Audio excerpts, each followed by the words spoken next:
America, and welcome to Invent America, because America invents. This episode of Invent America TV is brought to you by America's Inventor Lady and Home Talk USA.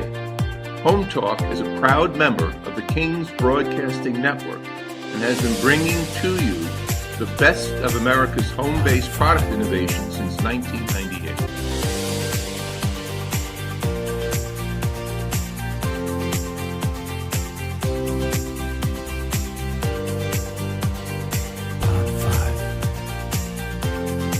This segment of Invent America TV is brought to you by the law offices of R.P. Baraska.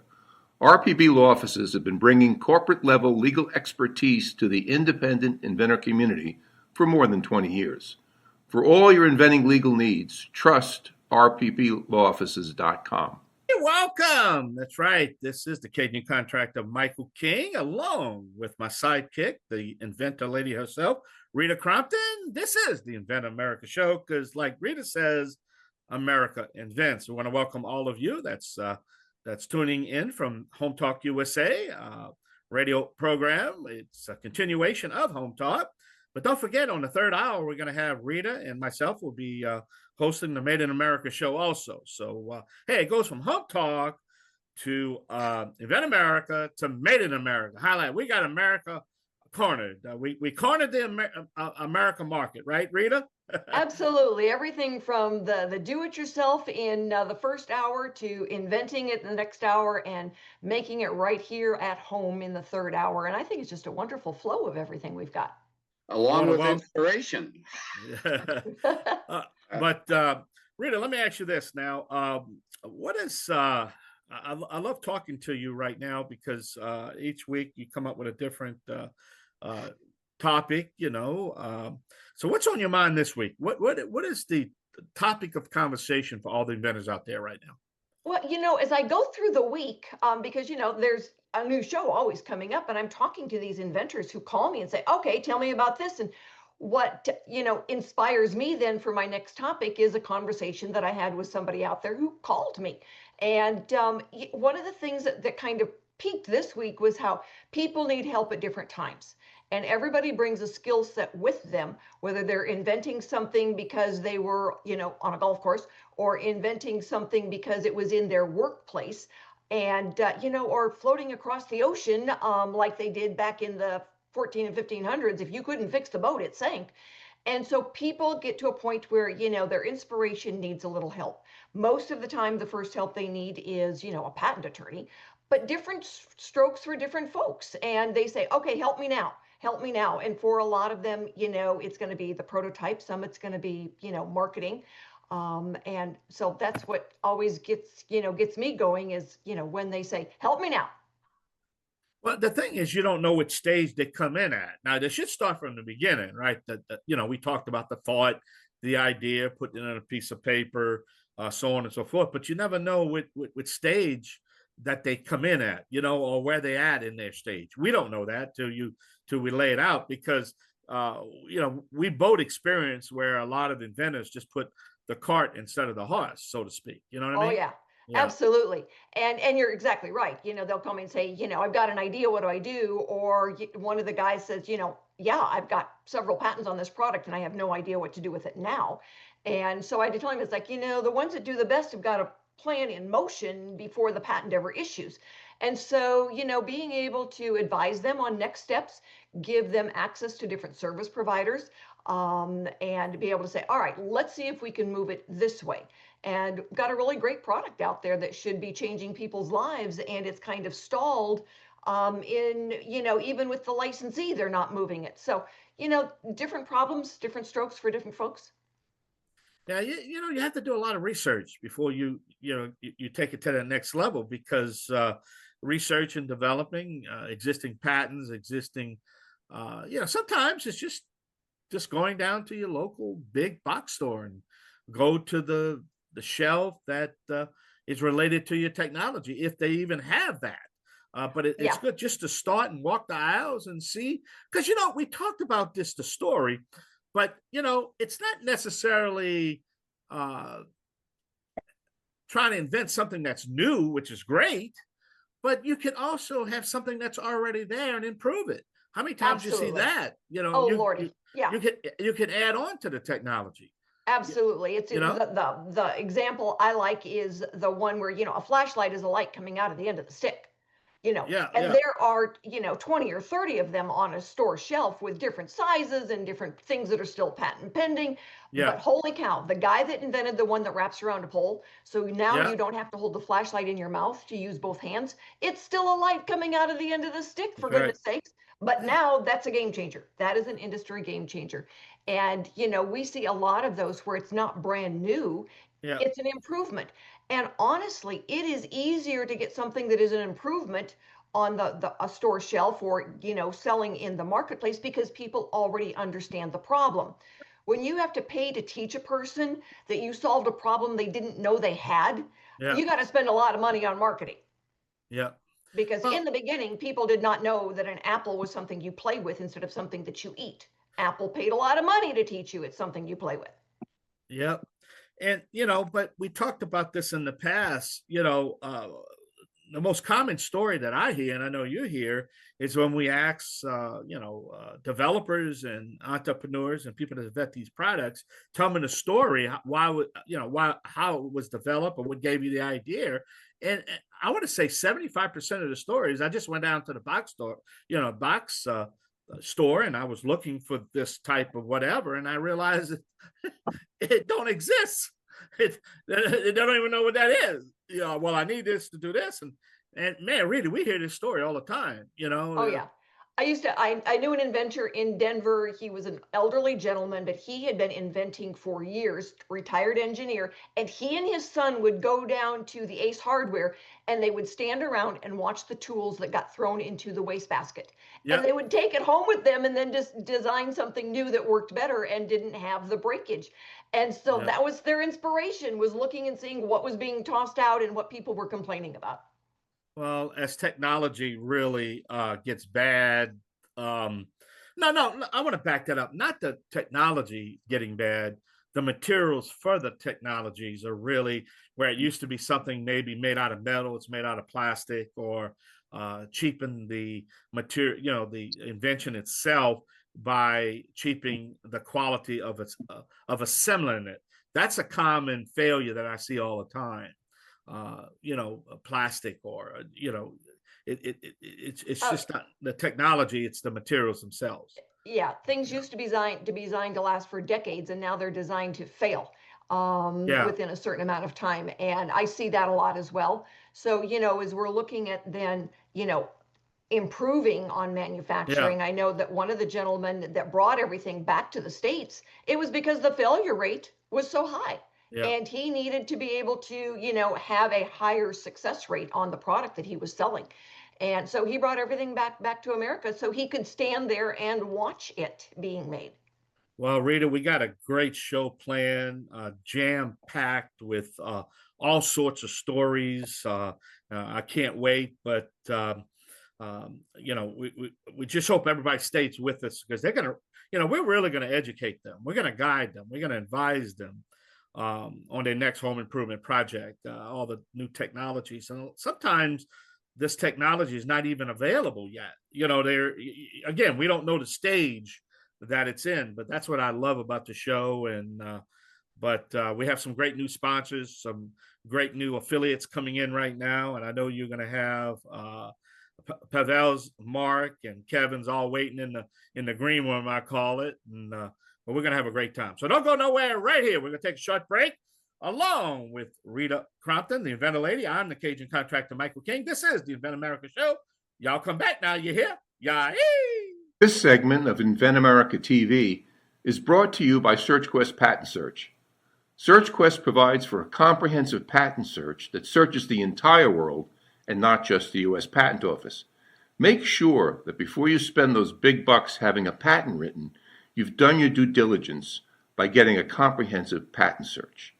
Use SearchQuestPatents.com for all your patent search needs. They scour the world for you. Hey, welcome back to the Invent America Show. I'm the Cajun contractor Michael King, and my co-host, my partner in crime, the Inventor Lady herself, Rita Crompton, right here on the King's Broadcasting Network. So my first guest is Pavel Pimentel, right? Pavel? Yes. Okay, Pavel, yes. Pavel. That's All right. right. And you have got this cool new product. All right. You've had, two little kids. You watch them waste, bars of soap and everything. I don't know anyone that has, it's like, can't you use it a few more times here? It's getting so small. But you created a solution on how to use those. And I've watched your video a couple times. It's really cool the way you take a used piece of soap that would be thrown out by anybody else and you turn it into a liquid.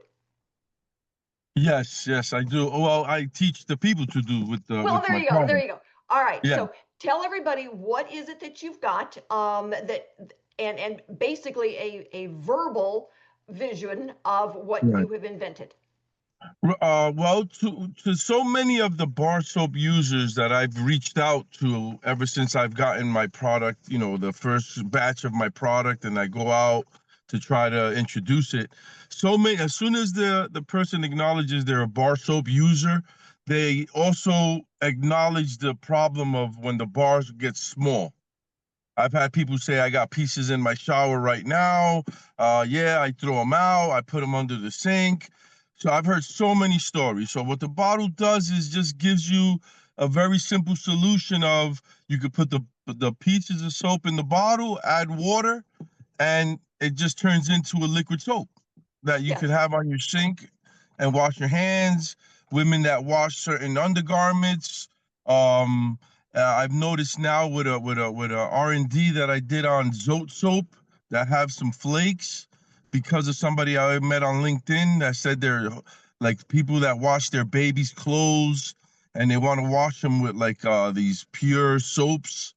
So then it just gives you the ability to put the flakes in, add water, and it turns into liquid soap.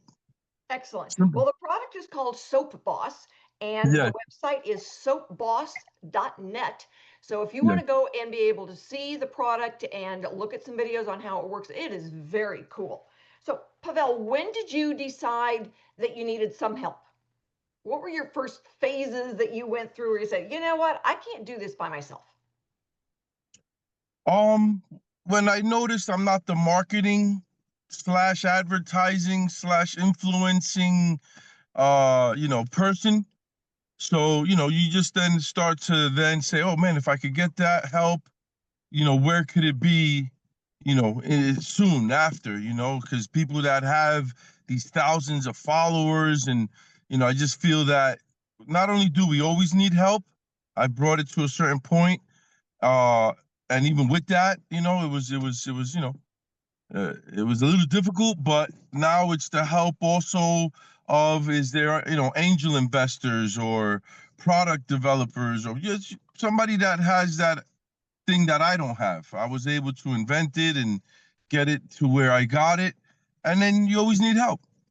Well, I think that the smartest step a person takes is when they say, okay, I cannot do this by myself anymore, and say, how do I get the help? It's like when somebody tells me they filed their own patent. It's like, there's a reason that guys and people went to school for years and paid hundreds of thousands of dollars to get the education. You cannot do it on a Saturday morning at a Chamber of Commerce self-help session on how to file your own patent. It makes me Exactly. crazy. So, when you get to the point then on marketing, and marketing is, we call it mount marketing because that Mhm. tends to be the hardest part for inventors to get through. And we look at the different things that can be done. It's certainly easier now when you don't have to pay for a TV commercial, but it's still challenging. So what have you done? I mean, you put up a website, you've got inventory. Yes, I have some inventory. I think I've heard the terminology turnaround, where because of where I have the mold and the place that has helped me with the, come up with making the part inside. Mm-hmm. There's an agitator that goes inside the box that helps, agitate the soap. And so they also help me get the bottles and the tops, and they're like a little one-stop shop for me. And I think I can get more bottles, relatively quick if the finances were there. Okay. All right. All right. Well, that's good to know. So anybody that wants to be able to purchase one, you've got inventory. They can go and get it from Yes, the website. And yes. you're looking then for ways to move the product. And that is always, that's a good thing. so that when you get to that point for inventors that you've got the product ready to go, you're ready to sell, Yes. and then it's just getting the word out there and finding different places that can help you or that can carry your product. Yes, yes. Or And license. I'm hearing a lot of licensing. If that would ever fall down and land, and I can do something, I don't understand any of that either, but you hear it a lot. So, well, that is something that I can have a conversation with you, because as a licensing agent, which is what I actually get paid to do, mm, is a wonderful thing. And I don't charge anything up front. I get paid when you get paid. So for a oh, lot of my clients, that is like, let's go that route because yeah, somebody else then is going to make it, sell it, and they send you a check. As opposed yes, to the reverse, where you've got to order it made, they dump it on your driveway and send you mhm, an invoice. yes, yes. And it was funny because today I was paying out the royalty checks of the royalties that came in to all of my vendors who have licensed it. Today is the day. And Wow. they always appreciate that day when money starts going the other direction. Um, Yes. so, And I think I saw that on your bio, but again, we haven't had too much time to talk. But I don't understand any of that. So to be blessed to meet somebody like you that does it and understands it and, has those channels and contacts and, just how do you not sit down and want to be a part of that? well, I am happy to have you as part of that. I think you've got a great product, and there's certainly been that issue with those wasted bars. So you and I are going to talk later this week and see if we can't get you teed up to take some of those next steps. And everybody, stick with us because we are going to be back with Mark. And I will introduce him after we get back on. But he's got a golf product that is very cool, and he also has product ready to go. So you know what? It's time to do that Christmas shopping. So if you're out there looking for products, pick an inventor's product. Go to their website and find out what's new, because that's what everybody wants in their Christmas stocking. Stick with us, everybody. We will be right back for another segment of Invent America. If you're an inventor or you know an inventor out there who would just like to be able to have a conversation with other inventors, join the Inventors Roundtable. It's free. The meetings are virtual, so you can be anywhere in America and talk to another inventor. And for a lot of folks out there, understanding the process, being able to ask questions, getting good service provider information is critical to the inventing process. So, got questions? Want to join? It's free. inventorsroundtable.org. And thank you so much for being with us for this segment of Invent America, because America invents. We love to solve the problems that we've had through the generations, and you never know when that next cool product that comes on the market is one you hear about on Invent America. And my guest for this hour is Mark Chantel. He is the inventor of the pickup tee. Mark, thanks for being with us this afternoon, and tell everybody, what is the pickup tee? What makes it better, different? Well, what I did was 15 years ago, I was playing golf with a foursome of guys, and one of the guys that we were playing with, his dad owned the golf course, and halfway through the round, he's complaining up a storm that he can't find any kids in the neighborhood to pick up the broken tees on the tee boxes. So I'm thinking, worldwide, this is an issue. So I go into work the next day. I had a 9-inch lathe that was perfect for the job. I started making golf tees out of glass-filled Delrin, a number of different materials. And then when I realized when I was using the synthetic materials, I had to lighten it up. So I made it hollow. It's the only hollow tee that I know of. So what I did was I gave it an annular linear edge ball seat. And what that did was that enabled the tee to lean 17 degrees forward. And from there, I added a few things that go into the bore, like we engineered a pin to go into the board to make it retrievable by putting the strongest, smallest neomagnet in the United States in the air hole of the grip of the driver. Now, before all this happened, we ended up going to getting it pretty much tested in England, and we put it on a robot. And at that point, we're seeing data that golf's never witnessed. What's happening is the tee is being kicked out from under the ball before the ball bulges down. It forces the ball up the face, And there's a number of folks that have gotten behind me that have taught Arnold Palmer, taught everybody there is in golf. And these people came to me on LinkedIn and they said, you know something, nothing else in golf is doing what your product's doing. So Dr. Jerry Elwell, he got behind me. And at that point, he changed everything because he had credibility. He was a PhD. He studied golf balls for 20 years. And he came to me and said, nothing is doing what I'm seeing with your product. So he got behind me 3 years ago. And then I figured, well, you know what? I'm going to do something different. I ended up engineering a pin that went into the bore of the tee. And it's a tiny little thing. It'll never come out. And at that point, when you get done your swing, you usually look at the ball flying, and then you turn your wrist and you slide, you let the club go down to the ground and pick up the tee for you. And it's just been huge as far as people, the interest. Distance isn't no longer a thing for a lot of people that don't want to bend over. My son told me, my son's a doctor, God love him. And he says, Dad, he says, distance isn't your thing no more. It's retrievability. And I says, David, the very first time I ever thought of this, I wanted to make the ball go further. So we gave it an annular linear edge ball seat, and Titleist changed the surface of the golf ball 15 years ago. They made the dimples all different sizes. What that did was it made the ball a non-uniform surface. And when it sat on a regular tee, the points of contact became non-uniform, therefore it wobbled. That's why I got a utility patent. So now we're going back at the patent office, and we're going for another utility patent based on the change of the bore of the tee and the pin and so forth. But it's been a thing where the patent office refused me the first 11 months into what we filed, and they said my idea would have been obvious, and they wanted to see something new and unexpected. So right at that time, everything happens for a reason. A buddy of mine's moving into his brand new house, and my lawyer said to me, he says, Mark, go read these pages why they said no. So I read all of what they said. 2 days later, I'm at a friend of mine's house. I'm helping him move into a brand new house. I'm moving his golf bag into the house. I bang it up against the foundation where the door wasn't even on the foundation yet. All the balls fell out. So I go down and I pick up all the balls and I look at this one ball and I said, can I have this? And he says, yeah, sure.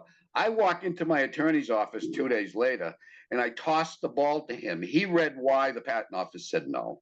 He looks at that ball and he pauses and he says, points of contact.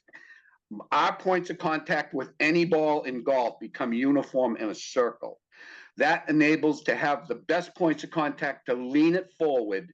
What's happening is it's kicking the tee out from under the ball. Nothing else is doing it. The data across the board hasn't been seen ever. So we're now changing everything. Well, there's a lot in that to unwrap, but the big thing is you don't have to bend over to pick up your tea anymore. Well, that too. Yeah. I'm still here for the distance. Okay. I'm glad you clarified that because, it's called the pickup tee. And so we're getting, around, it's like picking it up. And, there you go. You're going for distance again, you sly old dog. Well, there's some people that will use it for that. And other people, they might want to bend over and get exercise. But absolutely. It's complicated and yet it's not. And you solve the problem and people are excited about it. You've had a lot of people weigh in on what you have done. When was it that you asked for help? When was it that you went out there and said, this is the problem, let's solve it? God taught me patience through this thing. Trust me. Oh, yeah. And I ended up going to a company in New Jersey that made me a 10-cavity mold in China.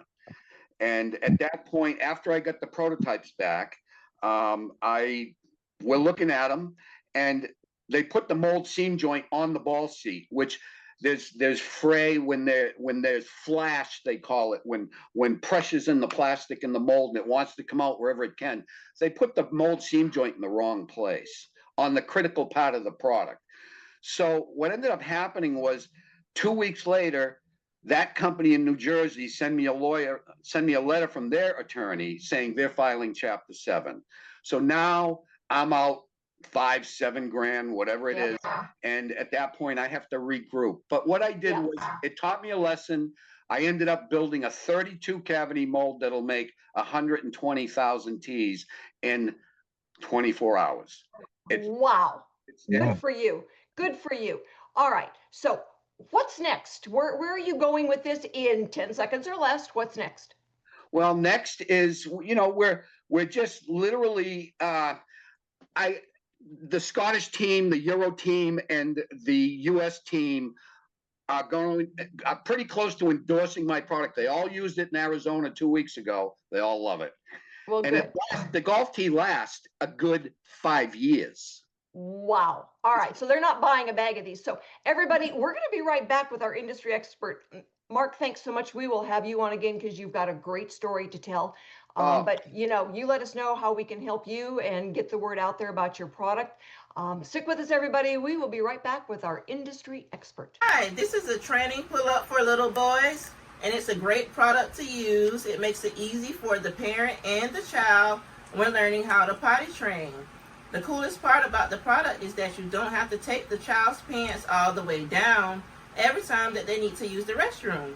You can just open this part here, and the child can tinkle through here, and it makes it easy for the parent and the child.